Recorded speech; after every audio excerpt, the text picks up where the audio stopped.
MDH ಚನ masala.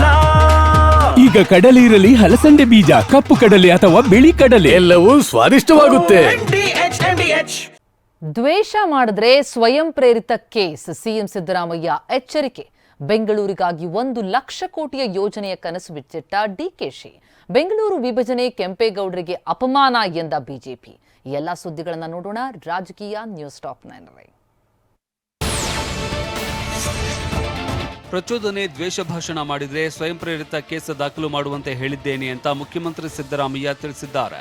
ನಿನ್ನೆ police ಅಧಿಕಾರಿಗಳ ಜೊತೆಗಿನ ಸಭೆ ಬಳಿಕ ಮಾತನಾಡಿದ ಸಿಎಂ, ಮಹಿಳೆಯರು, ಮಕ್ಕಳು ಹಾಗೂ ದಲಿತರು, ರೈತರ ಮೇಲೆ ಯಾವ ಕಾರಣಕ್ಕೂ ದೌರ್ಜನ್ಯ ಆಗದಂತೆ ನೋಡಿಕೊಳ್ಳಿ. ರಾಜ್ಯದಲ್ಲಿ ಬಾಲ್ಯ ವಿವಾಹ ಸಂಪೂರ್ಣವಾಗಿ ತಡೆಯಬೇಕು, ಭ್ರೂಣ ಹತ್ಯೆ ನಿಲ್ಲಿಸುವ ಕೆಲಸ ಮಾಡಬೇಕು ಅಂತ ಸೂಚಿಸಿದ್ದಾರೆ.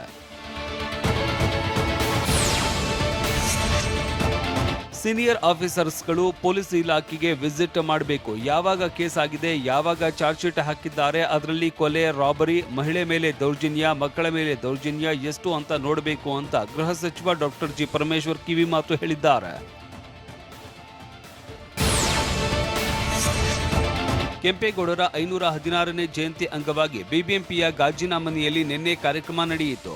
ಡಿಸಿಎಂ ಹಾಗೂ ನಗರಾಭಿವೃದ್ಧಿ ಸಚಿವರಾದ ಡಿಕೆ ಶಿವಕುಮಾರ್, ಸಚಿವ ರಾಮಲಿಂಗಾರೆಡ್ಡಿ, ಶಾಸಕರಾದ ಎನ್ಎ ಹ್ಯಾರಿಸ್ ಹಾಗೂ ಹಲವು ಗಣ್ಯರು ಪಾಲ್ಗೊಂಡಿದ್ರು. ವಿವಿಧ ಕ್ಷೇತ್ರದ 53 ಜನರಿಗೆ ಕೆಂಪೇಗೌಡ ಪ್ರಶಸ್ತಿ ಪ್ರದಾನ ಮಾಡಿ ಗೌರವಿಸಲಾಯಿತು. ಕೆಂಪೇಗೌಡ ಅಭಿವೃದ್ಧಿ ಪ್ರಾಧಿಕಾರ ಮೊದಲನೇ ಬಾರಿಗೆ ಮಾಡಿದ್ದು ಕಾಂಗ್ರೆಸ್ ಸರ್ಕಾರ.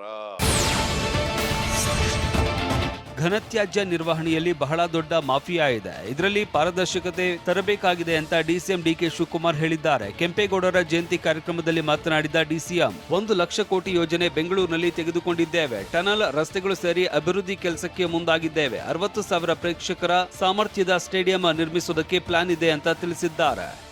ಈ ನಮ್ಮ ಸರ್ಕಾರ ಬಂದ ಮೇಲೆ 1 ಲಕ್ಷ ಕೋಟಿಗೆ ಯೋಜನೆಗಳನ್ನ ಸಿದ್ಧತೆಯನ್ನ ಮಾಡಿದ್ದೇವೆ.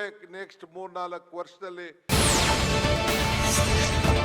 ಬೆಂಗಳೂರನ್ನ ಒಬ್ಬ ಮೇಯರ್ ಆಡಳಿತ ಮಾಡಕ್ಕಾಗಲ್ವಾ? ಅದಕ್ಕೆ ಬೆಂಗಳೂರನ್ನ ಒಡೆಯಬೇಕಾ ಅಂತ ವಿಪಕ್ಷ ನಾಯಕ ಆರ್ ಅಶೋಕ್ ಪ್ರಶ್ನಿಸಿದ್ದಾರೆ.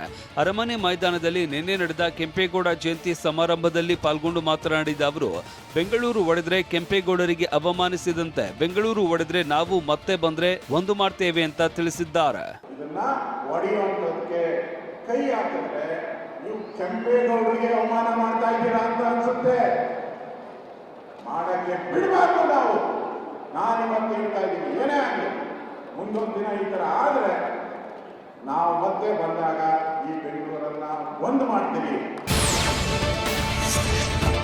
ಬೆಂಗಳೂರು ಮಹಾನಗರವನ್ನ ಒಡೆಯುವ ಕೆಲಸ ಆಗ್ತಾ ಇದೆ. ನಾವೆಲ್ಲರೂ ಒಂದಾಗಿ ಇದಕ್ಕೆ ಅವಕಾಶ ಮಾಡಿಕೊಡಬಾರದು ಅಂತ ಬಿಜೆಪಿ ರಾಜ್ಯಾಧ್ಯಕ್ಷ ಬಿವೈ ವಿಜೇಂದ್ರ ಹೇಳಿದ್ದಾರೆ. ಬೆಂಗಳೂರನ್ನ ಇಬ್ಬಾಗ ಮಾಡೋದ್ರ ವಿರುದ್ಧ ನಾವೆಲ್ಲರೂ ಒಟ್ಟಾಗಿ ಹೋರಾಟ ಮಾಡೋಣ ಅಂತ ನಿನ್ನೆ ಕೆಂಪೇಗೌಡ ಜಯಂತಿ ಕಾರ್ಯಕ್ರಮದಲ್ಲಿ ಕರೆ ಕೊಟ್ಟಿದ್ದಾರೆ. ಇವತ್ತು ಪಕ್ಷಾತೀತವಾಗಿ, ಜಾತ್ಯತೀತವಾಗಿ ನಾವೆಲ್ಲರೂ ಒಟ್ಟಾಗಿ ಒಂದಾಗಿ ಏನು ಕೆಂಪೇಗೌಡರ ಒಂದು ಕನಸನ್ನ ಬೆಂಗಳೂರು ಒಟ್ಟಾಗಿ ಒಂದಾಗಿ ಇರಬೇಕು, ಯಾವುದೊಂದು ವಿಭಜನೆಗೂ ಕೂಡ ಅವಕಾಶನ ಕೊಡಬಾರದು ಅಂತ ಹೇಳಿ ಈ ನಿಟ್ಟಿನಲ್ಲಿ ನಾವೆಲ್ಲರೂ ಕೂಡ ಹೋರಾಟವನ್ನು ಕೂಡ ಮಾಡೋಣ.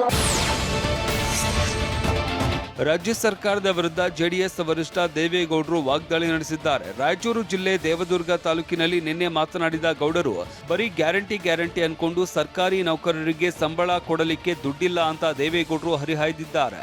ನಾಯಕ ಸಮುದಾಯಕ್ಕೆ ಮೀಸಲಾತಿ ತಂದೆ, ಹೆಣ್ಣು ಮಕ್ಕಳಿಗೆ ಮೀಸಲಾತಿ ಹೆಚ್ಚಿಸೋದಕ್ಕೆ ಮುಂದಾಗಿದ್ವಿ, ಆದ್ರೆ ಆಗ ಸರ್ಕಾರ ಬಿದ್ದೋಯ್ತು ಅಂತ ದೇವೇಗೌಡರು ಹೇಳಿದ್ದಾರೆ. ತೆಲಂಗಾಣ, ಹಿಮಾಚಲ ಪ್ರದೇಶ 3 ರಾಜ್ಯಗಳಲ್ಲಿ ಏನು